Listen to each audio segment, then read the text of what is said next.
Yo la Team Puma, j'espère que tout le monde va bien. On va commencer cette vidéo là comme ça parce que je suis invité donc par Ducati France pour venir tester deux modèles. Donc vous avez déjà vu la vidéo avec la Street Fighter V4S, celle que j'avais pu essayer, et il y en a une deuxième que normalement je devais tester, c'était donc la Monster 1200. Mais finalement j'ai réussi à gérer, et merci d'ailleurs aussi Kika de m'avoir permis aussi de me prêter la sienne, parce que de base il avait l'hypermode pour la journée et il m'a dit c'est ok, tu peux l'utiliser l'après-midi, j'en ai plus besoin. Un grand merci à Ducati France déjà de nous permettre de tester ce petit modèle là, et en plus de ça merci à Kika de m'avoir prêté tout simplement cette bécane là cet après-midi. Je ne l'ai pas encore roulé. Regardez la petite beauté que j'ai devant moi. Je pense qu'actuellement Ange est en PLS. Pourquoi? Parce qu'elle est venue hypermotard depuis bien longtemps. J'ai pu essayer la 821, la 939 et la 1100 hypermotard. Et là on est les gars sur la version. Et là les gars on est sur la version RVE. Bon forcément je pense que vous voulez quand même entendre le son, mais moi je l'ai toujours pas écouté de toute façon.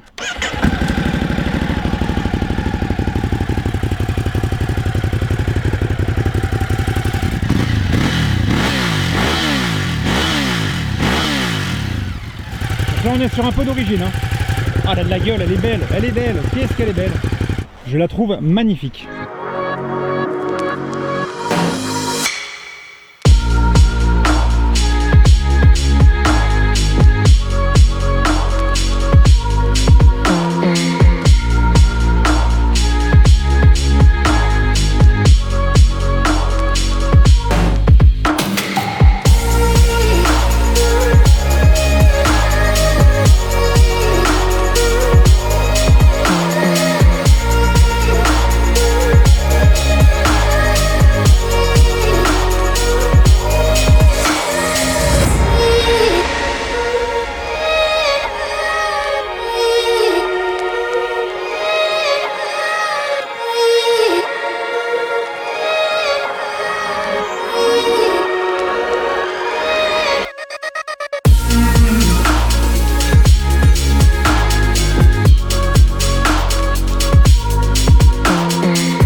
Ok les gars, maintenant je suis sur la hypermoteur 950 RVE. Et ben on va aller voir ce que ça donne ensemble. Alors déjà regardez, juste avant qu'on parte, regardez, 1m90, j'ai les pieds bien à plat. Donc si mes rappels sont bons, la 939 était assez, comment dire, assez haute. J'étais vraiment sur la, quasiment sur la pointe des pieds. J'ai l'impression qu'elle est un peu plus basse. Je sais pas si c'est une impression ou pas, ou c'est parce que je suis lourd et que je casse les suspensions, mais en tout cas j'ai les deux pieds bien à plat. Allez c'est parti, on prend un peu le frais, c'est tellement chaud les gars. Alors déjà la maniabilité, vous voyez, 200 kg, on part à la Street Fighter, clairement l'agilité fait que là, enfin la position de conduite fait qu'on a déjà une agilité qui est beaucoup plus sympa. Et on a un petit répondant pas trop dégueulasse à bas régime là. Ah ouais, ça tracte 114 chevaux les gars. Ah c'est marrant parce que je pensais que ça allait avoir plus de patates à bas régime, vraiment plus.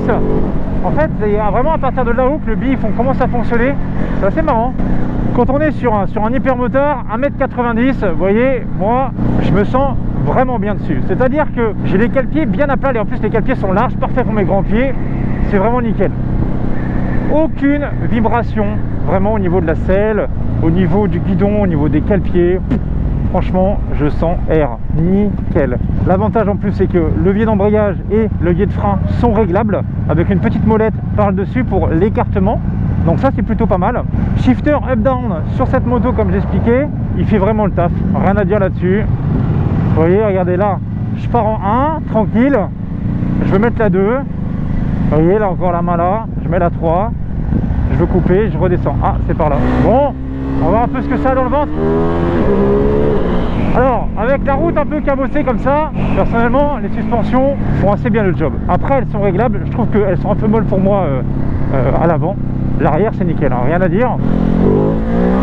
C'est vrai que 14,5 litres, bon, l'avantage par contre, c'est que vous faites votre plein à l'avant. Pas besoin de descendre comme un 90 SMCR ou autre. Donc ça, c'est quand même un côté pratique, on va dire. Ah, ils doivent s'amuser devant avec les panigales sur cette route-là. Hein. Moi, ça va. Franchement, vous voyez, là, c'est pile poil là. Là, j'ai des trous, mais je les ressens pas de ouf. Franchement, ça va. De ce côté-là, ça va. Voilà l'utilité des supermotes et des scramblers et d'hypermotards. Tout le monde debout sur les bosses.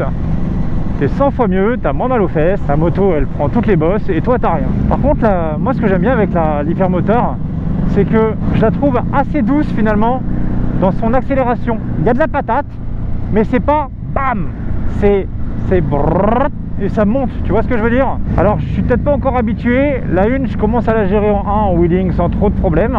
Je la trouve hyper saine. Je trouve que cette moto là vraiment, on se sent vraiment bien à son guidon et tout paraît simple. Tu vois, elle a un train avant, je ressens exactement où va se mettre le pneu. En termes de feeling, vraiment le feeling là-dessus est vraiment très bon. Le shifter par contre rajoute une réelle valeur ajoutée sur cette bécane là. Vraiment ce qui est cool avec ce moteur, c'est qu'il est plein de vie, tu vois. Alors après clairement ouais, tout ce qui est enduro montée SM, même le 690, des choses comme ça, ça sera plus agile, c'est sûr. Mais quand même, les 200 kg tout plein fait de la bête, bah ça mène finalement plutôt bien. Et c'est vraiment bien réparti dans le sens où quand tu es dans l'angle, bah elle t'incite vraiment à arriver en glisse, à poser le genou, à vraiment aller t'amuser quoi. C'est une bécane pour le fun. Ouais, ça veut pas. Il y a des moments je comprends pas. Il veut pas, comme si ça mettait un anti-wheeling alors tout est déconnecté. Par contre ça t'extire vraiment bien de la courbe. Là vous voyez la route est un peu cabossée. Je suis un peu plus à mon aise qu'avec la Street Fighter. Je peux vraiment arriver en courbe comme il faut et ressortir de plus belle.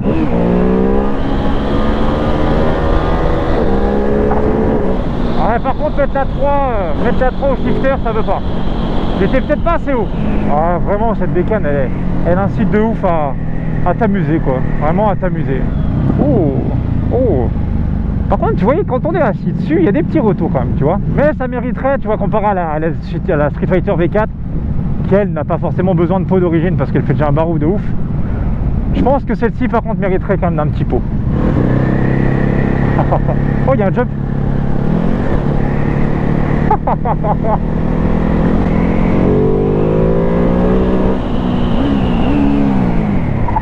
La petite arrivée en glisse.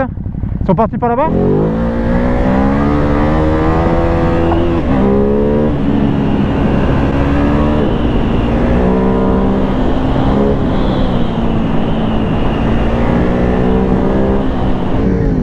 Ah.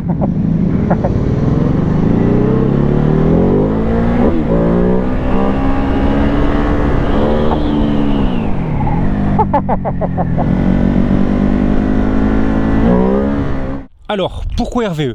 En gros, pour vous expliquer un petit peu, les hypermotards 950, il y a 3 séries. Il y a l'hypermotard classique, il y a la RVE et ensuite il y a la SP. Elle se situe entre les deux. C'est-à-dire que celle-ci, qu'est-ce qui va changer d'une classique, on va dire, Déjà, premièrement, c'est le kit déco. Comme vous pouvez voir actuellement, le kit déco, en fait, il y a eu un sorte de prix qui a été demandé par Ducati pour donner différents styles à l'hypermotard. Et en fait, finalement, c'est celle-ci qui a retenu l'attention de Ducati et Ducati s'est dit pourquoi pas en faire une série limitée, ça peut être cool. Vous voyez un petit peu en mode graffiti, je trouve ça vraiment stylé avec marqué hype sur le côté. Les jantes en biton, donc rouge et noir, avant comme arrière.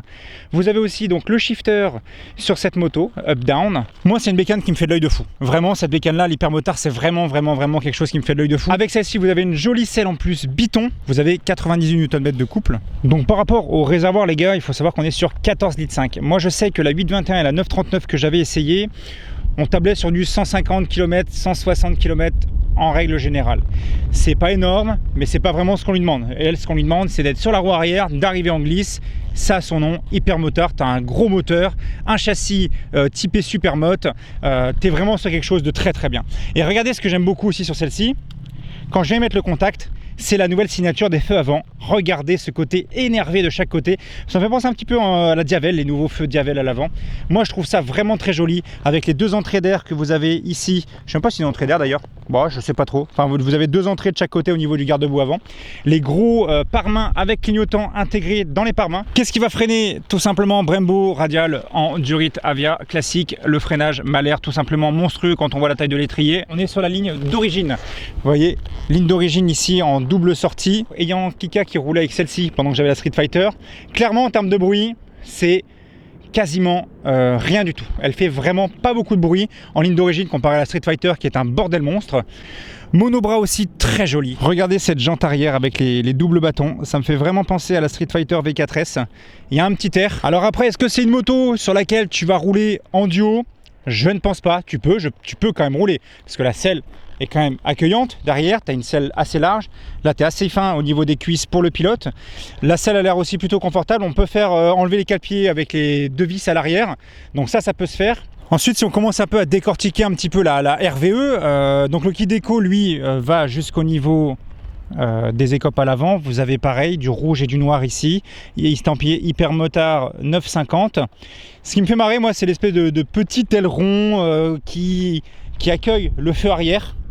Ce petit aileron là. Donc là moi je vais découvrir en même temps que vous les gars. Vous avez ici le système pour les pleins phares. Là vous pouvez voir que vous avez le petit logo qui se met en plein phare. Là si vous passez en croisement ou en feu de route. Là c'est pour venir naviguer dans le menu. Là vous avez différents types de modes de fonctionnement par rapport au moteur. Le klaxon, les feux automatiques, warning, le coupe-circuit. Et ensuite quand on vient s'attaquer donc tout simplement au compteur. Alors le compteur vous allez voir il est déjà, regardez la taille de ma main. Il est tout petit, le compteur est tout petit, tout au fond, comparé aux grandes tablettes sur lesquelles on a l'habitude maintenant sur toutes les bécanes, c'est pas très grand. On a quasiment de toute façon le même affichage que la Street Fighter V4S ou que la Panigale V4S, c'est le même système mais avec un écran plus petit. Vous avez votre vitesse ici, votre contour qui va ici. Là ici pareil, on peut activer donc le traction control, l'ABS, l'anti-wheeling, le frein à moteur, on peut vraiment tout régler. Les différents modes de fonctionnement du moteur, vous avez donc 3 modes, urban, touring, sport. Moi je mettrai en mode sport, par contre tout ce qui sera le traction control, l'ABS, l'anti-wheeling, shifter up down, par contre lui je vais le laisser parce que ça peut être intéressant en wheeling, on va essayer ça. Cette moto c'est marrant parce que en fait elle a les mêmes specs que la Street Fighter V4S que j'ai conduit avant, c'est-à-dire qu'on est sur 178 kg à sec et ensuite on a donc 200 kg tout plein fait, et là c'est exactement pareil sur celle-ci. Par contre on n'a plus que 114 chevaux, on a un bicylindre au lieu d'avoir un V4, donc la façon de fonctionner va être un petit peu différente.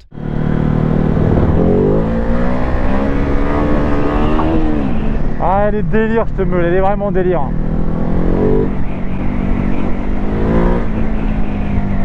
Tu sens que ça... Vraiment, mais à bas régime. C'est pas tout au début, c'est vraiment genre... Faut attendre qu'il y ait 2000 tours qui se mettent, tu vois.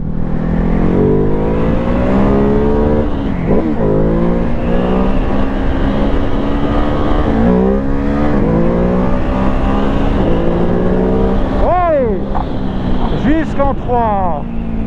Là je commence à doucement l'avoir en main, ça fait plaisir. Ah, le shifter en l'air c'est vraiment le bonheur, franchement. C'est accélère, c'est vraiment le bonheur. Je passerai ma vie avec le pneu en l'air sur cette moto, c'est incroyable. Franchement tu rajoutes un petit pot là-dessus avec le shifter, tu as des pafs à l'échappement, ça doit être violent. Franchement les quasiment 98 Nm de coupe, tu les sens finalement assez bas dans les tours.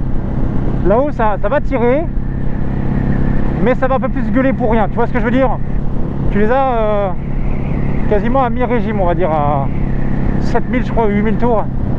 On est venu avec la Street Fighter et on repasse avec l'Hypermotard 950 RVE, et ça on valide. Par contre je me sens moins en mode tape-cul sur l'Hypermotard que sur la Street Fighter. Bon, après il n'y a pas de suspension électronique, donc là elles sont en mode mou. Oh là là, c'est vrai que t'es bien, c'est beau quand même hein. Château de Chantilly. Je sais pas, dès que je dis ce mot là j'ai faim moi. Ça me donne la dalle. Bon en tout cas, un grand merci à Ducati. Un grand merci aussi à Kika de m'avoir permis de tester celle-ci, parce que de base il devait l'avoir toute la journée et voilà. Merci à lui, parce que sans lui j'aurais pas pu, il l'avait toute la journée. Donc j'ai quand même pu l'essayer, donc vraiment merci à lui. Et merci aussi au GDB Garage des Blogs et Antoine là qui est actuellement derrière en photo. Fabien aussi, qui est actuellement sur la Multistrada 1260. Fabien, vraiment quelqu'un d'exceptionnel. Franchement les gars, hyper sympa, très bon pilotage. Super cool, vraiment super cool. Et bien c'est sur ces fins de petites courbes de type parisienne que je vais vous laisser. N'hésite vraiment pas à t'abonner, les 300 000 arrivent bientôt, alors fais-moi péter tous tes abonnements si ce n'est pas déjà fait. Je te fais plein de gros bisous, à la prochaine,